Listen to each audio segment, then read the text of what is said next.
if um, if the majority of your performance comes from asset allocation, why would you ever pay an investment manager if you could just put a portfolio of index funds together yourself? Can anybody think of any reason that you would pay an investment manager, given the research that we've just covered? 90% of the performance comes from asset allocation, not necessarily index selection or market timing. Okay, how so? Just like knowing that, like some people can't always stick to their plan. Yeah. So someone else is. Yeah. So I would say, yeah, so that's a really important one. So there's this behavioral bias that people have where they make bad decisions with their money because it's their money.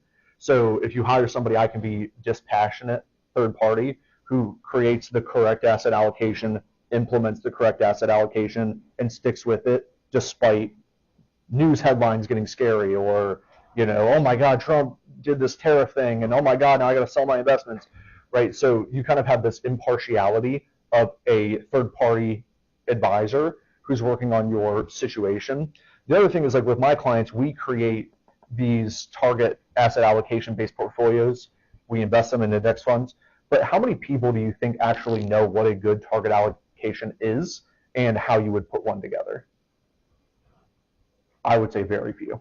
It's kind of like the example that I use is like, all of you have cars, I imagine, right?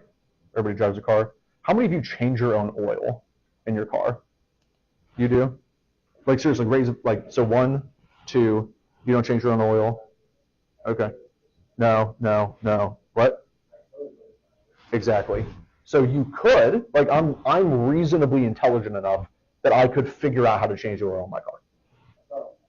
Yeah. It's like, okay, so am I really going to like go out my driveway, get underneath my Lexus, like start trying to figure out, do you even get underneath the car for an oil change? Who knows? But, I'm not going to go out there and try to figure it out. It's worth my time to just pay somebody who's an expert in that area. Look at my car, you figure it out, right? So people sometimes will have this big issue with like, well, given all of the research that we know that, security selection doesn't usually contribute much to performance, you would never pay somebody to do your investments for you. I would say you would never pay somebody to select securities for you, but most people don't even know that research. Also, they're not going to be able to sit down and say, okay, here's a target asset allocation based on the most updated 10-year forecast and research, and I'm going to put this portfolio together for myself, and I'm going to stick with it. I'm going to rebalance it as needed, right? So that's really where the value of working with an advisor comes in, as opposed to trying to do it yourself.